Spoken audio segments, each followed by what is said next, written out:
அஸ்ஸலாமு அலைக்கும் வரஹ்மத்துல்லாஹி தஆலா பரக்காத்துஹு.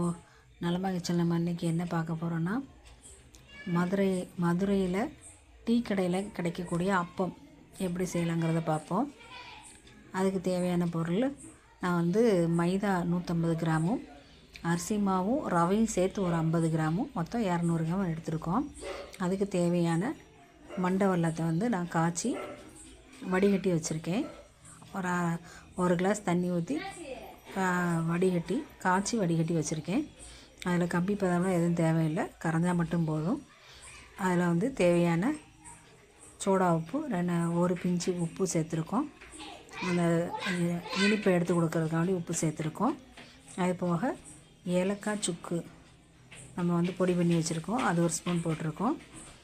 அது போக எள்ளு நம்ம சேர்த்துருக்கோம். இதில் எக்ஸ்ட்ரா நம்ம என்ன சேர்த்துருக்கோம்னு சொன்னால் ஓமம் சேர்த்துருக்கோம். ஏன்னா சில பேத்துக்கு சாப்பிட்டுட்டு செமிக்காமல் இருக்கும், வயிறு உப்புசமாக இருக்கும். அதனால் நம்ம ஏற்கனவே அதில் சுக்கு ஏலக்காய் சேர்த்துருக்கோம். சுக்கே உங்களுக்கு செரிமானம் நல்லா ஆகிடும். அது போக நமக்கு செரிமானம் ஆகாமல் இருந்தால் நம்ம அதில் கொஞ்சமாக என்ன செஞ்சோம், சின்ன ஸ்பூனுக்கு ஒரு ஸ்பூன் நம்ம ஓமம் சேர்த்துருக்கோம். இந்த ஓமம் சேர்க்கும்போது நம்மளுக்கு நல்லா செரிமானம் ஆயிடும். இப்போது நம்ம எல்லாத்தையுமே போட்டு அதை நல்லா மிக்ஸ் பண்ணிடுவோம். நம்மளுக்கு மண்டை வெல்லம் பாகு பத்தாது, அதனால் நம்ம தேவைக்கு கொஞ்சம் தண்ணி ஊற்றி நம்ம கரைச்சிக்கலாம். இதில் நம்மளுக்கு நான் உடனே செய்கிறதுனால ஒரு 2 ஸ்பூன் தோசை மாவு சேர்த்துருக்கேன். நம்ம தோசை மாவு சேர்க்க வேண்டாம், நம்ம மெதுவாக சுடலாம், ஒரு 1/4 மணி நேரம் ஆகும்னு சொன்னால் நம்ம தோசை மாவு போட தேவையில்லை. அப்படியே நம்ம மாவையெல்லாம் கரைச்சி ஒரு 20 நிமிஷம் கழித்து நம்ம சுட்டோம்னாலே நம்மளுக்கு நல்லா சாஃப்டாக அந்த அப்பம் கிடைக்கும். நான் உடனே சுடுறதுனால 2 ஸ்பூன் தோசை மாவு சேர்த்துருக்கேன். நம்ம இப்போது கரைச்ச மாவை எல்லாத்தையும் நம்ம பொரிச்சு எடுத்துக்கலாம். நான் சின்ன சட்டியில் கொஞ்சமாக தான் எண்ணெய் வச்சுருக்கேன். இந்த மாதிரி குழிக்கரண்டிக்கு, சின்ன குழிக்கரண்டி தான் இது. இந்த குழிக்கரண்டிக்கு ஒவ்வொரு கரண்டி ஊற்றினாலும் நம்மளுக்கு நல்லா புஷ்ஷுன்னு அப்போ நல்லா வரும். ஒரு ஆள் ஒரு 2-3 சாப்பிட்டாலே நம்மளுக்கு நல்லா கம்முன்னு ஆயிரும், வயிறு ஃபுல்லாகிடும்.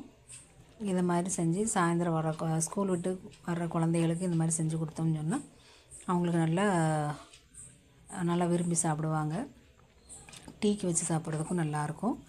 நம்மளுக்கு விருந்தாளி யாரும் வந்துட்டாங்க, கெஸ்ட்டு யாரும் வந்துட்டாங்கன்னு சொன்னால் நம்ம என்ன செஞ்சிடலாம், இதை ஒரு 1/4 மணி நேரத்துலேயே நம்ம என்ன செஞ்சிடலாம், எல்லாம் ரெடி பண்ணி டக்குன்னு ஒரு ஸ்நாக்ஸு செஞ்சிடலாம். இது சாப்பிட்றதுக்கு நல்லா டேஸ்ட்டாகவும் இருக்கும், நல்லாயிருக்கும்.